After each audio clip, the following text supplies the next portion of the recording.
Good show. All right, speaking of good shows, this is Global Trade This Week.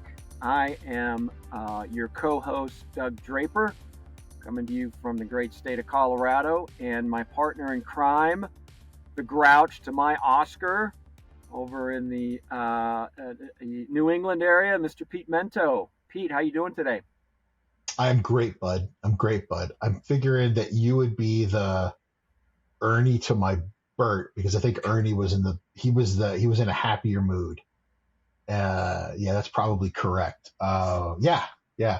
Sesame Street. I was not allowed to watch Sesame Street in growing up in my house. Yeah. That's a story for another day. Yeah. Speaking of, you said another day, but there's so many famous actors and actresses that have come out of that show from years and years ago. Morgan Freeman, probably the most notable one, but there's others there that it's been the springboard to a lot of good actors out there. So, do you have a favorite Muppet, Doug? Probably Cookie Monster would be one that would be up there. Yeah, he's good. I like Kermit and I like Snuffleupagus. Yeah. Also Animal. Animal's awesome. Yeah. Back in the day. All right. What do we got? This is not about Sesame Street. This is about global trade, brought to you by Cap Logistics. Why can't it be, Doug? Why can't it be about Muppets? I don't know. We talk about some pretty bizarre crap on this show, and honestly, why can't it be about Muppets? Jim Henson changed the world. I don't know. Yeah. So why not? Anyhow, so I'm kicking off this week, and my topic honestly is one that we dance around a lot, but I'm gonna go right after it. Something that needs to be said. It's kind of ugly, honestly. We're pissing the world off, Doug. We're making people pretty angry here in the good old US of A. The United States is really pushing electric vehicles hard on the consumer. There's no two ways about it. If you look at both domestic policy and international policy, it's pretty clear that we are building a lot of infrastructure to recharge cars. We are pushing automotive manufacturers to make these cars. We're telling consumers that whether it's on a state level or a federal level, it's only a matter of time before owning a gas car is going to become a little more complicated than owning an electric car. So get it together. Now, I don't know if it's going to be 10 years from now or 20 years from now or 50 years from now, but it's going to become kind of inconvenient to be the guy driving around in your F-350, billowing diesel smoke all over the place.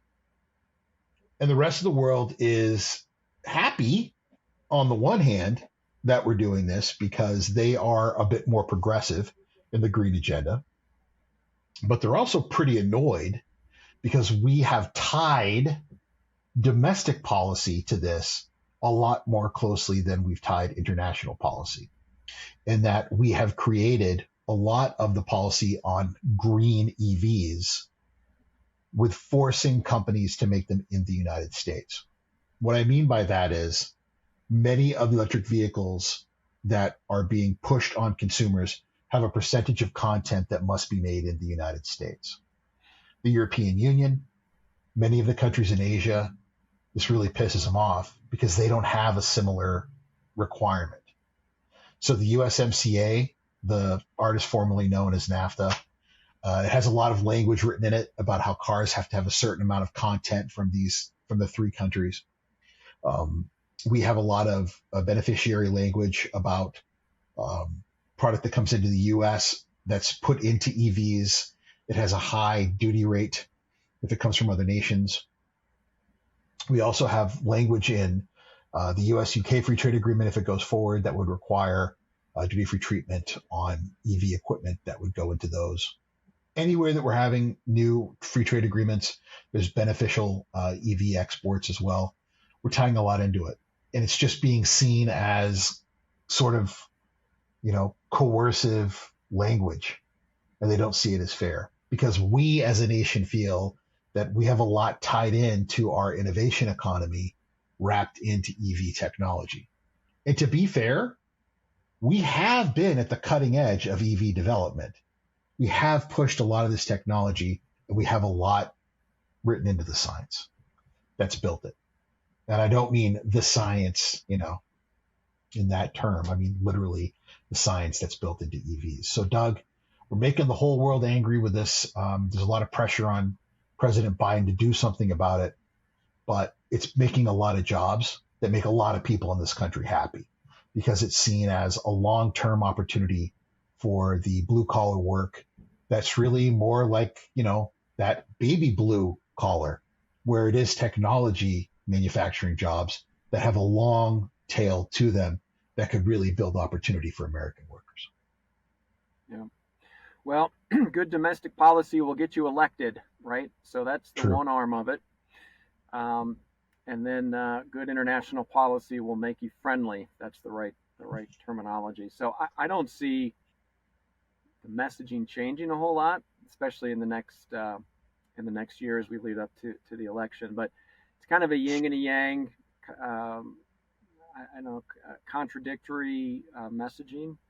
But I don't see it changing, and it'll be interesting to see how it's pivoted. But the raw material, so to speak, to make the cars, sourced internationally across the pond, and the assembly and the manufacturing done in the U.S. I mean, the auto industry as a whole has done that very well for a very long time. But it is right, you are right. It is contradictory in nature with the messaging that's going out from the U.S. Pretty interesting to see how it'll play out. Yeah, he's damned if he does, he's damned if he doesn't. Kind of can't win. So you might as well keep the people that are electing you happy. Yeah, for sure. All right, Doug, what do you got? All right, man. So this is, I did not a speech, I did a Zoom a couple years ago about the dispersion of the economy, meaning that control and decision making is pushing more and more to the end consumer like you and I. And it's being done through technology, where you're eliminating the middleman and empowering the end user.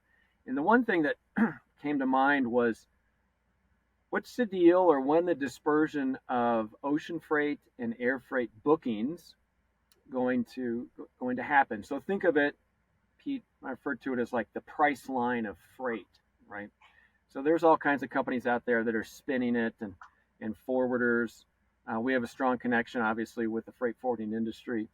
But the idea of having an app on your phone where you, as the end consumer, can go in there and say, this week, for this shipment, I want to find open space, or I'm willing to pay this amount of money for an LCL shipment coming into the U.S. And this week I'll route it through Oakland, and then on my next one I'll route it through Houston. And to have that control on the individual level, to disperse the decision making down to literally the hand, the palm of the consumer. So it's happened with the way we search for rental cars and hotels and things of that nature. But I'm interested to see when that can happen, when I can be on a ski lift, Pete, and I can pull up my app and I can select X dollars per cubic meter, and I want it to go through this direction, and I want this to happen. I'm waiting for that. I'm waiting for that technology out there. And from what I've seen, it doesn't exist. There may be companies out there spinning that as automation or control or choice from the end user. But give me a price line for my freight. And I think that's going to be a big pivot or disruptor, if you will, in the industry.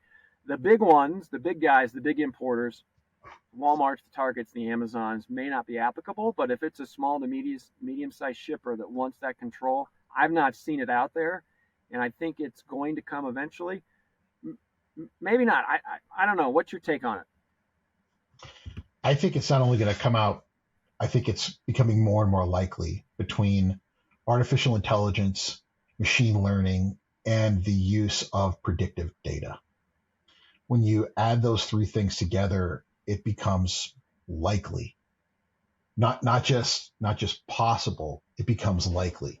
Being able to take a look at historical data and say, given all of the things that are happening currently or are likely to happen given a certain time frame, what's the best possible routing, best possible carrier for something to happen, and then make a decision for me? I think that's a very real, predictable possibility. We were working on a TMS, my partner Dell and I. We were able to buy, someone had out there 20 years worth of air freight data between all the airports in the world. What was the on time? How often were they on time? How late were they? How early were they between this airport and this airport for all the airports in the world over a 10-year period? And then we had a bunch of data scientists take that information and we can upload it to it. So if we knew that a flight from, as an example, from London to New York was going to be late, and then we could see from that flight how every other flight was going to be affected, we could make decisions how to reroute freight based on that, or how to update clients based on that. And it's incredibly valuable, And then over the course of years, we could say how likely on August the 7th is a flight from that place to that place going to be late because of weather patterns, because of whatever the case may be. That's very valuable information. And I think that, an AI, given that information, a bunch of other pieces of information, would be able to make more predictable decisions than any human being ever could. Mm-hmm. So yeah, I think that's going to happen. Yeah. And some of that exists now, but there's still an intermediary, right? There's all kinds of data that people like service providers have access to, and then they disseminate it to their clients. But the dispersion is to put that all the way to the end consumer that can see those things and make those decisions real time and let me make that decision. Give me the data, right? That's what's missing, and I think you nailed it, right? It's going to happen, and it's going to be a huge disruptor in our industry. It's just getting the opportunity for something to make that decision in the hands of a company or a system, and then promulgating that to the consumer. Someone's going to figure that out. Someone's going to put it there, and people are going to get comfortable with it. It's going to have to prove over and over again that it can make that decision and that it can do it safely.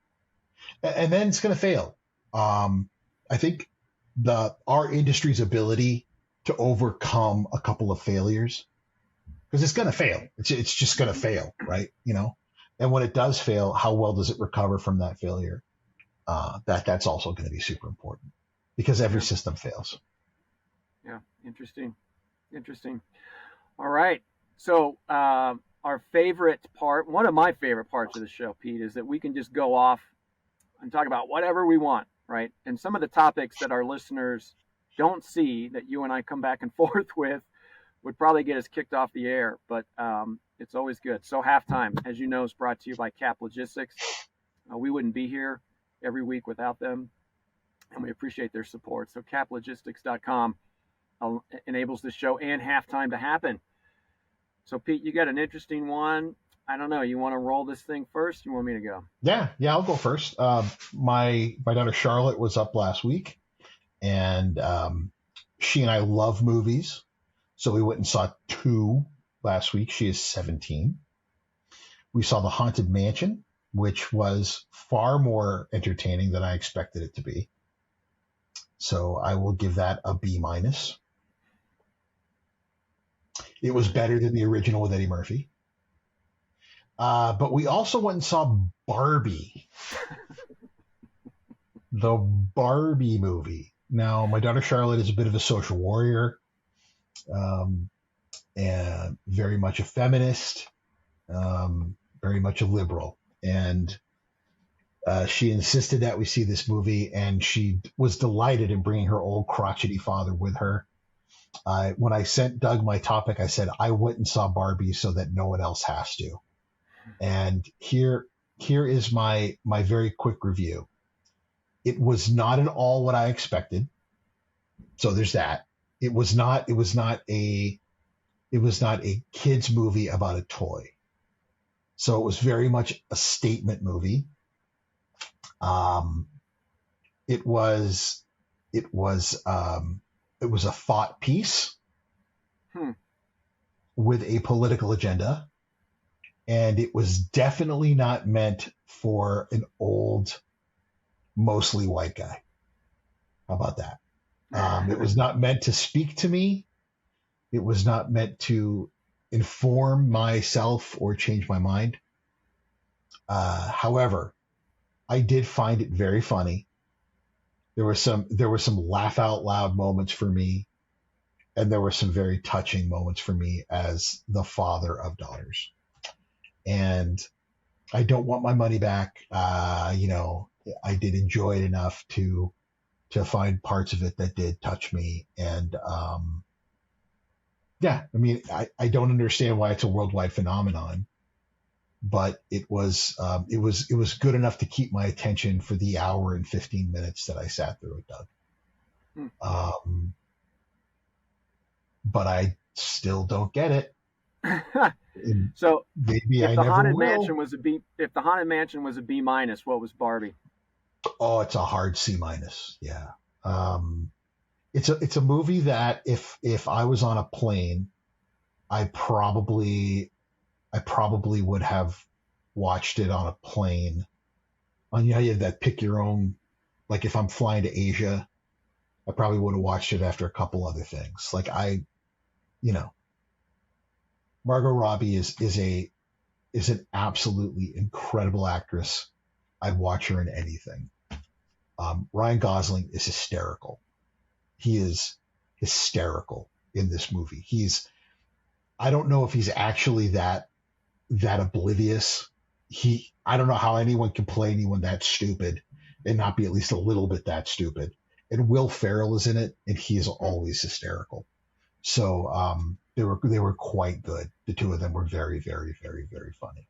And that's kind of what made the movie for me, is that he was just so dumb. He was so dumb that you could not stop laughing at it. But it was the typical like modern writing of a man. Like men have to be bumbling idiots in order for it to be approved by Hollywood these days. Like if you notice anything like the father in anything written in greenlit in today's Hollywood streaming service, kind of the father has to be a moron, ineffective moron, in order for it to be okay. And in this it was no different. Ken is an ineffective idiot who, when left to his own devices, ruins everything. So it's the same thing. And I think that's just part of the modern trope of Hollywood. Just as in the old modern trope of Hollywood, left to our own devices, Lucy ruins everything. So somewhere between those two, there will be a balance where, gender doesn't necessarily equate to a negative outcome, which is the way it should be. So maybe that's the lesson one could learn by watching both of those. But also, one more thing I'll say about the movie.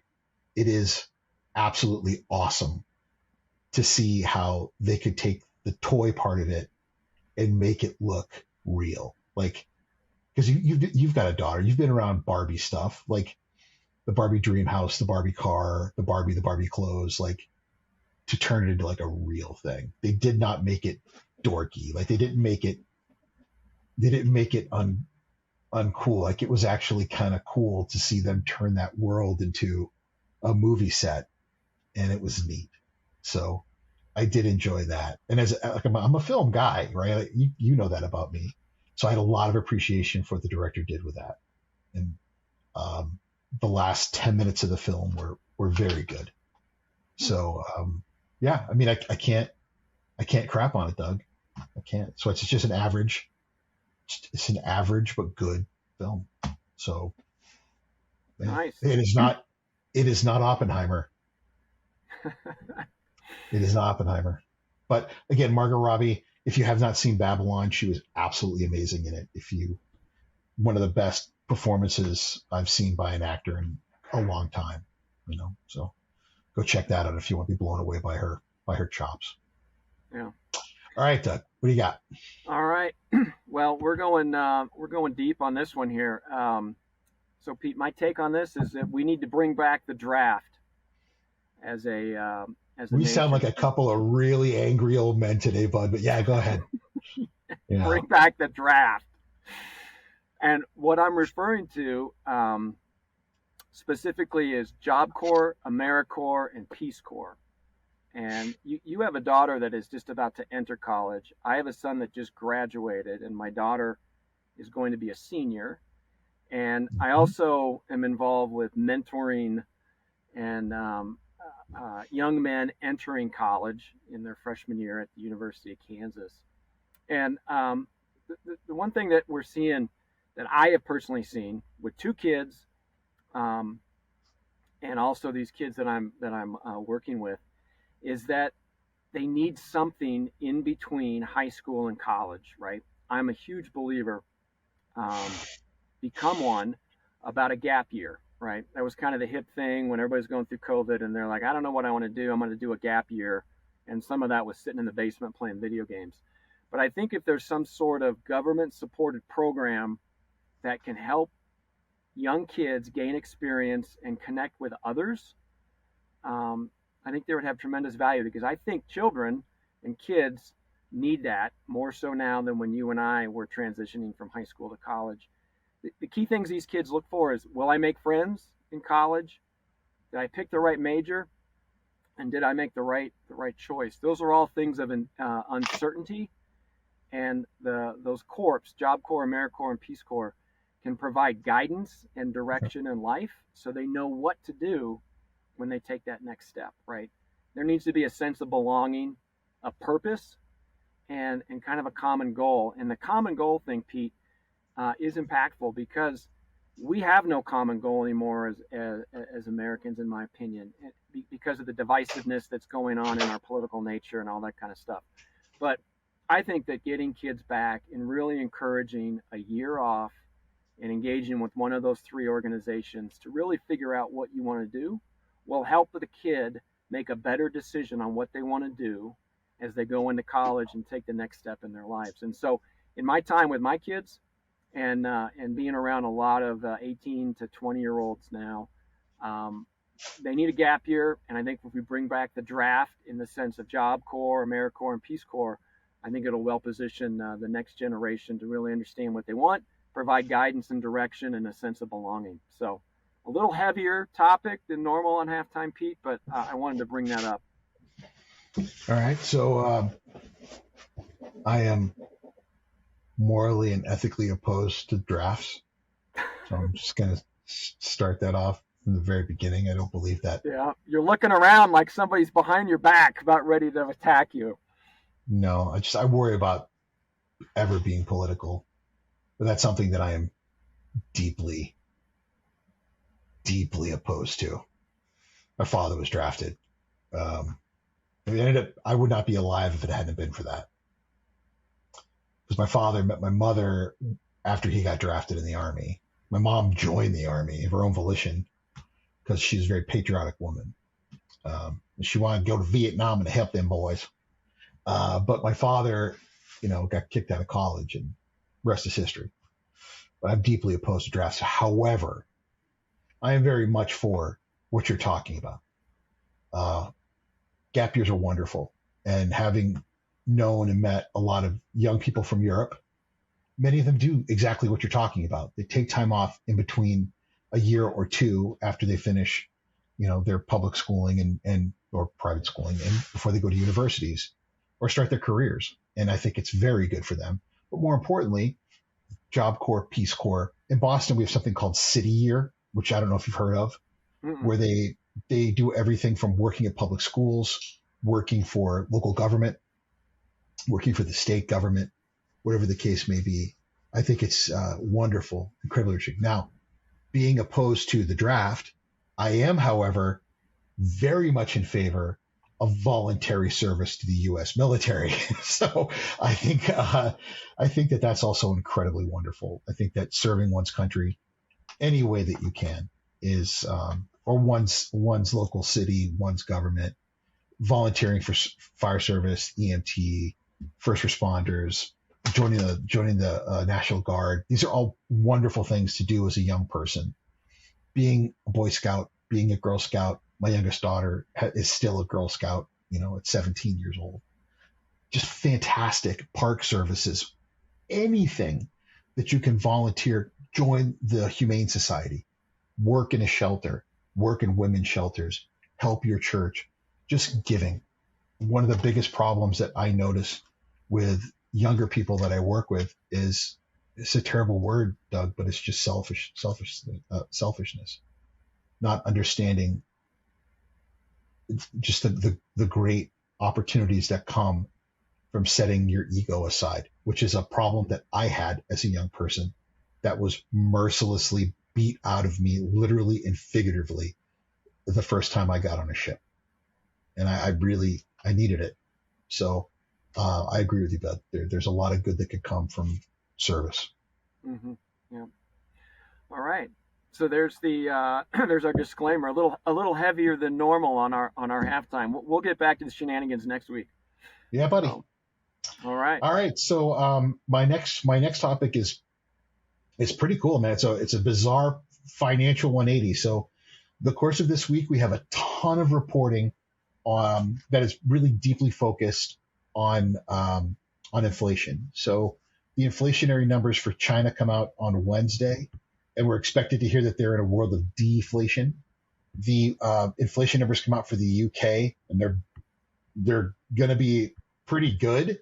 But the bad news is the GDP numbers are super bad. They're just not growing. The economy in the UK is really, really awful. And the strangest of all is the United States, where we're expecting to get numbers that tell us, unfortunately, that, fortunately, that it sounds like the Fed is probably going to stop their endless increases of rates. And that we're probably going to hear the worst, quote unquote, worst is over, that things are probably going to start getting better. But unfortunately, we're probably not going to see a change in the housing market. We're probably not going to see a lot of crazy growth happening, that the American economy is sort of at its apex right now. And this is all going to create a lot of uncertainty in global markets. Normally, what happens in a time like this is that everything starts to get better. What sounds like the Chinese economy is about to start to get worse, that the United Kingdom's economy is about to get worse, that the European economy is about to get worse. Well, that might drag the American economy down with it, even though every single American economic indicator is great.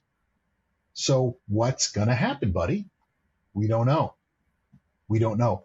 We're in uncharted waters, my friend, which economists love, but consumers hate.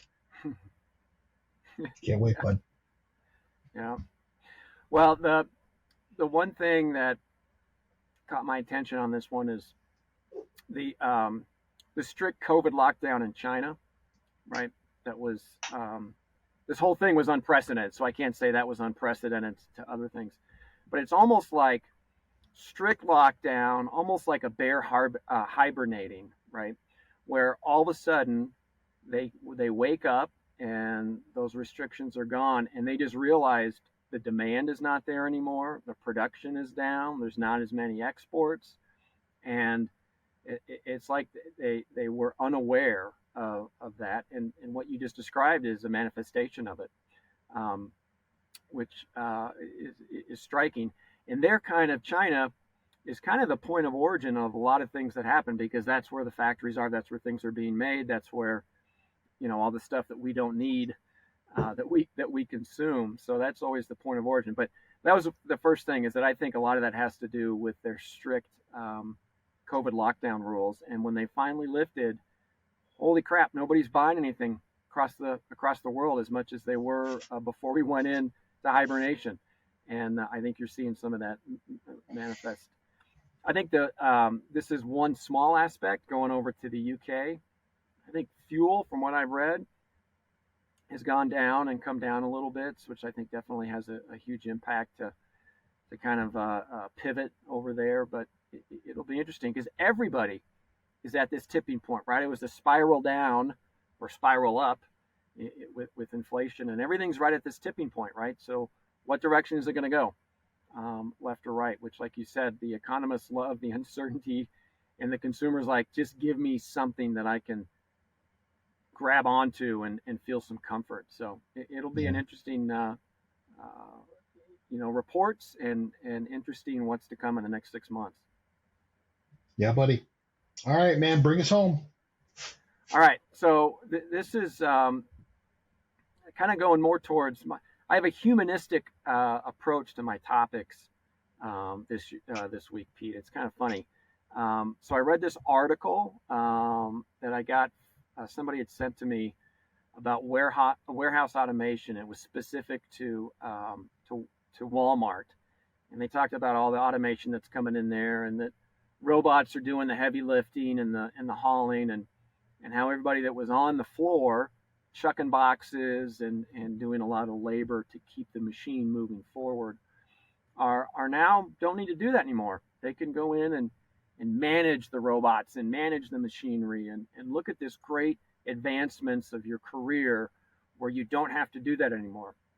And I think there's a decent amount of people out there, Pete, that like it, that like the labor, the hard days, the enjoyment of ending the day and saying I accomplished something today with my hands.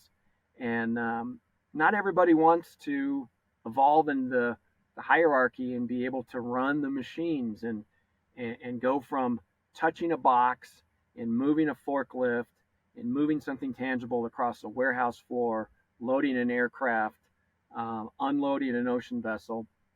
There's a lot of people that like still doing that. And they may not necessarily want to go into an office and do all that with a joystick behind a computer screen.